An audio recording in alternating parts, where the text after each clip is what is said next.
Scriptures की अध्ययन की बात लास्ट टाइम की थी और मैंने बहुत सारे स्क्रिप्चर्स का जिक्र भी किया था कि जो भी व्यक्ति ईमानदारी से इस राह पे चलना चाहे कि मेरे जीवन का परम लक्ष्य क्या है, तो उसे ऑलरेडी जो मटेरियल मौजूद है उसका वो स्टडी कर सकता है। आज ये बात करते हैं कि उस स्टडी से वो किस निष्कर्ष पर पहुंच सकता है या किस निष्कर्ष पर उसे पहुंचना चाहिए। ये कहने से पहले एक बात कहना चाहूँगा, हमारे आज के समय में जो स्कूल कॉलेजेस में हमें पढ़ाया जाता है उसमें कहीं भी इस तरह की स्क्रिप्चर्स की स्टडी का जिक्र नहीं आता है, और आता भी है तो वो बहुत ही सरसरी तौर पे और बड़े ही इंफॉर्मेशन के लेवल पे आता है, और जबकि जो डिटेल्ड में जो स्टडी है वो दूसरे सब्जेक्ट्स की होती है। खैर, ये अंग्रेज़ों के आने से ऐसा बन गया और अभी तक वो चला आ रहा है, क्योंकि हमें उस तरह की चीज़ों को स्टडी करके ख़ास तरह की नौकरियां, ख़ास तरह का ट्रेनिंग हासिल करके एक सिस्टम, एक नए कल्चर को चलाना था और अभी भी है, तो इसलिए ऐसा हुआ। बहुत पहले 2,500-3,000 साल पहले स्क्रिप्चर्स का स्टडी, जिसमें धर्मशास्त्रों का स्टडी अनिवार्य था, क्योंकि तब ज़माना ऐसा था, तब भी नौकरियां मिलती थी, तब भी ये वेदी, द्विवेदी, त्रिवेदी, चतुर्वेदी इस तरह की संज्ञाएं मिलती थी उनको, जिन्होंने एक ख़ास लेवल का स्टडी किया था, और उनकी एक तरह से जॉब सिक्योर भी हो जाती थी, कहीं ना कहीं उनको एम्प्लॉयमेंट भी मिलती थी। तो बहुत सारी चीज़ें एक ख़ास तरह के समाज पर भी डिपेंड करती हैं। लेकिन अभी जैसा भी समाज हो और कुछ चीज़ें बदलाव की तरफ हम देख रहे हैं, न्यू एजुकेशन पॉलिसी भी आ चुकी है और स्कूल्स एंड एजुकेशन के करिकुलम में भी चेंजेस आ रहे हैं, जो कि अच्छी बात है। तो उस कॉन्टेक्स्ट में ये जो भी मैं बात कर रहा हूँ इस वक्त, शायद ये भी थोड़ा इंस्पायरिंग और मोटिवेशनल हो। तो चूँकि कहना मैं ये चाह रहा था, चूँकि स्कूल कॉलेजेस में हमारी ख़ास तरह की स्टडी हो गई है, ख़ास तरह का एक मेंटल एप्टीट्यूड डेवलप हो गया है टुवर्ड्स सर्टेन सब्जेक्ट्स, तो स्क्रिप्चर्स में जो कहा गया है और लिखा गया है वो इजीली एक्सेप्टेबल नहीं होता। ये आज के युग की, विशेषकर यंग जनरेशन के साथ ये समस्या है। हम उनकी समस्या को समझ भी सकते हैं, लेकिन अगर आप अध्ययन सीरियसली करेंगे तो पहले उन बातों को स्वीकार करना, उसके बाद उस पर अमल करना संभव है। जैसे मैं कहना चाह रहा था कि स्टडी के बाद हमारे पास आत्मा, परमात्मा, चैतन्य सत्ता, साक्षी भाव, स्वतंत्र शक्ति, शिव शक्ति, योग, ध्यान, समाधि, इस तरह के शब्दों का हमें पता चलता है। शुरू में ये शब्द सिर्फ शब्द है। अगर आपने डायरेक्ट कोई संस्कृत से स्टडी किया, संस्कृत और हिंदी या संस्कृत और इंग्लिश ट्रांसलेशन से, तो आपने मीनिंग तो समझ लिया, लेकिन आप कभी भी ये कल्पना नहीं कर पाएंगे कि ये है क्या, ये किस आत्मा तत्व यानी क्या, परम आत्मा यानी क्या। हाँ ठीक है, शब्द है गॉड, शब्द है सुप्रीम, और भी उसके पर्यायवाची हैं, ओमनीशिएंट है, ओमनी प्रेजेंट है, ये सब शब्द ही हैं। लेकिन मुझे एज एन इंडिविजुअल इस परम तत्व को जानना है, इससे संबंध बनाना है और इसमें मिल जाना है, ये बात आसानी से ग्रहण नहीं होती। लेकिन क्यूरियोसिटी ज़रूर डेवलप होती है और कुछ कुछ बातें हम समझते हैं, जिसमें सबसे पहले मैंने ये कहा कि आत्म तत्व के बारे में कुछ इन्फॉर्मेशन हासिल होती है। और अगर हम उपनिषदों का अध्ययन करें तो हमें एक तरह से बहुत सी ऐसी चीज़ों का पता चलता है जो आज भी हमारे लिए हेल्पफुल है। उसमें सबसे पहली बात यह है कि उपनिषद बहुत क्लियरली ये चीज़ कहते हैं कि जीवन जीने का दो मार्ग है। ये ग्रीक और उस तरह की सिविलाइजेशन ने भी कहा था। उपनिषद में इसे श्रेयोमुखी और प्रेयोमुखी जीवन शैली कहा है। प्रेयोमुखी का मतलब है सेंस प्लेजर से जीना, जो कि अंडरस्टूड है। नॉर्मल लाइफ सेंस प्लेजर से ही चलता है। आहार, निद्रा, भय, मैथुन, ये उसके डेफिनेशंस हैं कि हमें अच्छा खाना चाहिए, नींद चाहिए, और फिज़िकल रिलेशन में भी सुख चाहिए, 4 पैसे कमाने हैं, और डर भी उसी के अंदर आता है। तो ये हमारा सेंस ऑर्गन और सेंस प्लेजर का वर्ल्ड है। फिर दूसरा वर्ल्ड जो है वो श्रेयोमुखी धारा है, जिसमें जो परमानेंट है, जो ट्रांजिटरी नहीं है, जो हमेशा से था, अनादि समय से और अनंत तक रहेगा, उसकी तरफ जो मूवमेंट है, उस तरफ जो चलना है, उस तरफ जो एक पूरे इंद्रियों को, मन को, बुद्धि को उस तरफ ले जाने की जो यात्रा है, जिसे अंतर यात्रा भी कहा गया है, वो श्रेयोमुखी कहलाता है। तो एक मैच्योर माइंड, एक परिपक्व माइंड ही इसको समझ सकता है। 18 से 25 साल की उम्र में इसको स्वीकारना बड़ा मुश्किल है। हाँ, 40 साल की उम्र का व्यक्ति डेफिनेटली इसको मान सकता है कि जीवन के लक्ष्य में कुछ ऐसा है जो परमानेंट है और उसको जाना जाए। तो ये प्रेयोमुखी और श्रेयोमुखी, ये उपनिषदों से हमें मिलता है। उसी तरह हम महाभारत या भगवत गीता का अध्ययन करते हैं तो वहाँ पे कौरव और पांडव की जो बात आती है वो भी यही है। कौरव का मतलब है जो इंद्रिय सुख में ज़्यादा इंटरेस्टेड है। पांडव का मतलब ही है क्योंकि पांडव 5 हैं और पांडव के साथी या उनके गुरु कृष्ण हैं। तो कृष्ण को लक्ष्य मानकर जो जीवन जीना चाहते हैं वो पांडव वृत्ति है, और सिर्फ जो मैटर का भोग करने में इंटरेस्टेड है वो कौरव की वृत्ति है। इस तरह से ये दो धाराएं शुरू से ही समझाई गई हैं और आज भी हम इसको समझ सकते हैं। तीसरी बात जो उपनिषदों और इस तरह के स्क्रिप्चर्स से हमें ये समझ में आता है कि जन्म, बीमारी, मृत्यु ये लगातार बना हुआ है। कहीं भी किसी भी स्क्रिप्चर ने संसार को बहुत ही भोग के लायक है ऐसा नहीं कहा है। उसमें सफरिंग की बात है, उसमें दुख की बात है। पूरा बौद्ध दर्शन आप स्टडी करते हैं तो वो स्टार्ट ही दुख से होता है और वो गलत नहीं है। बहुत लोग आज उसका थोड़ा सा कंडेम करते हैं कि अति दुखवादी फिलॉसफी है, लेकिन वो स्वीकार कर रहा है कि जीवन दुख है, दुख के कारण है और उन कारणों को जानकर उससे बाहर निकलने का उपाय है। अब देखिए, सारे पुराने स्क्रिप्चर्स हमें दुख से बचने का जो उपाय बताते हैं वो इंटरेस्टिंग है। वो ये नहीं बताते कि और सुख। कोई भी स्क्रिप्चर आपको ये नहीं समझाती है कि दुख से बचने का उपाय या दुख से बाहर निकलने का उपाय है मोर प्लेजर, मोर हैप्पीनेस। नो, वो बताती है अमरत्व। ये शब्द आता है, अमर हैं हम, अमर हम हो सकते हैं, हम अमर तत्व से आए हैं, इमॉर्टैलिटी का हम हिस्सा हैं और हम इमॉर्टल हो सकते हैं। हम चिल्ड्रन ऑफ इमॉर्टल ब्लिस है। ब्लिस एक शब्द आता है, आनंद के बारे में हमें पता चलता है और डेफिनेटली हम आनंद की खोज तो कर ही रहे हैं। जो सुख हम पाते हैं वो दरअसल दुख में बदल जाता है, लेकिन हम दुख के लिए तो प्रयास नहीं करते। प्रयास हम करते हैं आनंद के लिए या सुख के, लेकिन उस प्रोसेस में हमें दुख मिलता ही मिलता है। और ज़्यादातर लोगों का अनुभव यही है कि दुख ज़्यादा मात्रा में मिलता है। इसलिए दुख से बचने का कोई रास्ता होना चाहिए, इस पर चिंतन चलता है और चलना चाहिए। तो बार बार वही बात, पुराने लोगों ने क्या पाया कि दुख से बचने का, दुख से बाहर निकलने का उपाय है इस अमरत्व को हासिल करना, जिसको उन्होंने लिबरेशन का भी नाम दिया। क्योंकि चिंतन धारा यहाँ तक जाती है कि आप सेल्फ हैं और ये जो पूरा यूनिवर्स है ये उस सेल्फ से या चेतना से या उस परम तत्व से मॉडिफाई होके बना है। उसका ट्रांसफॉर्मेशन है फ्रॉम शिव टू मैटर। वो एक ही फंडामेंटल फैक्टर है और चूंकि हम उसको भूले हुए हैं, उस इमॉर्टल परम तत्व को हम भूले हुए हैं, इसलिए हमारे जीवन में समस्याएं हैं, प्रॉब्लम्स हैं और दुख है। आज बहुत से स्कूल ऐसे हैं जो एथीस्ट हो गए हैं और अगला जन्म पिछला जन्म इस बात को भी नहीं मानते और संसार भोग के लिए इसको मानते हैं और बुढ़ापे तक मानते ही रहते हैं और अच्छा खाना, अच्छा पहनना, अच्छा सोना, इसी को जीवन के फंडामेंटल सुख मानते हैं। ये एक अलग लोगों की एक सोच है, लेकिन उस सोच में कोई बहुत मैच्योरिटी इसलिए नहीं है क्योंकि वो अपने अंदर जो भी दुख की बात आती है उसको छिपा देते हैं।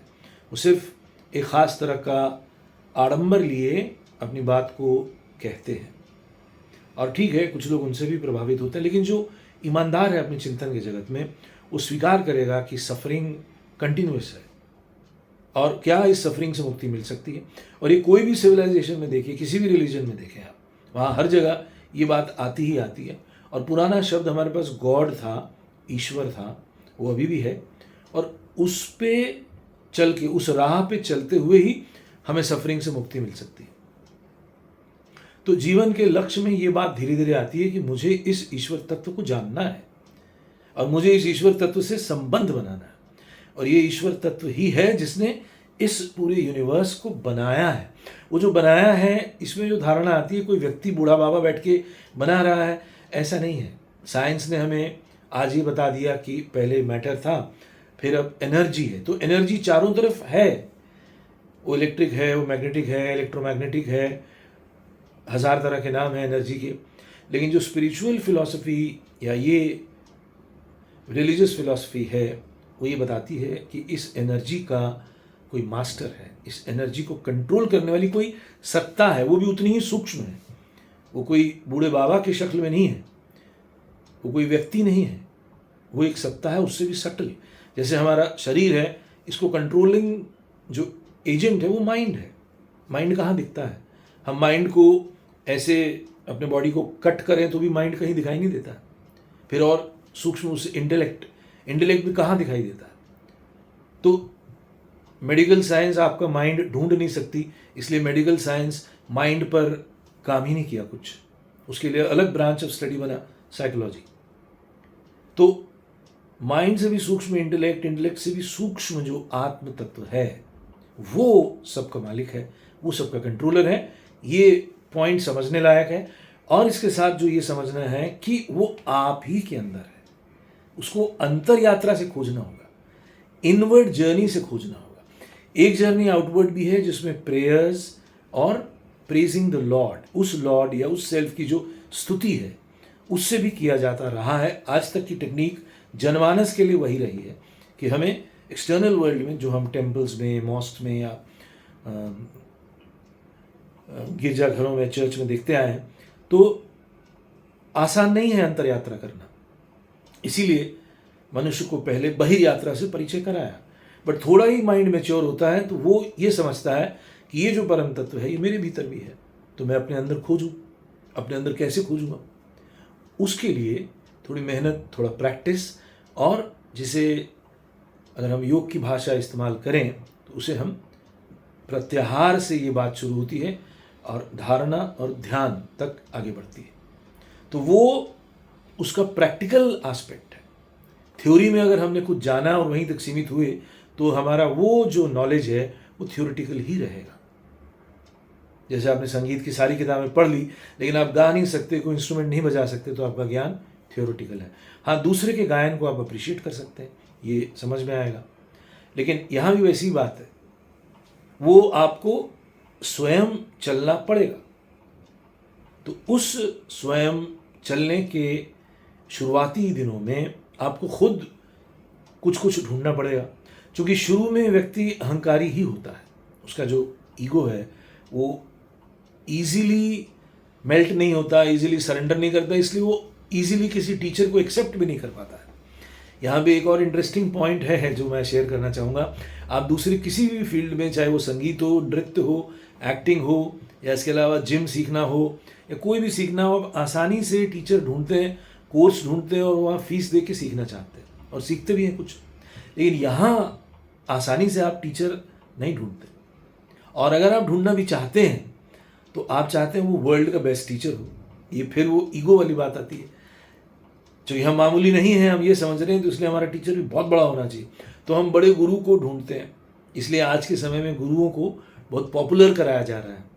हालांकि गुरुओं को नेम एंड फेम से कोई लेना देना नहीं होना चाहिए, लेकिन फिर भी ज़माना ऐसा हो गया है कि जो नेम एंड फेम वाले गुरु हैं उनके पास लोग ज़्यादा आते हैं।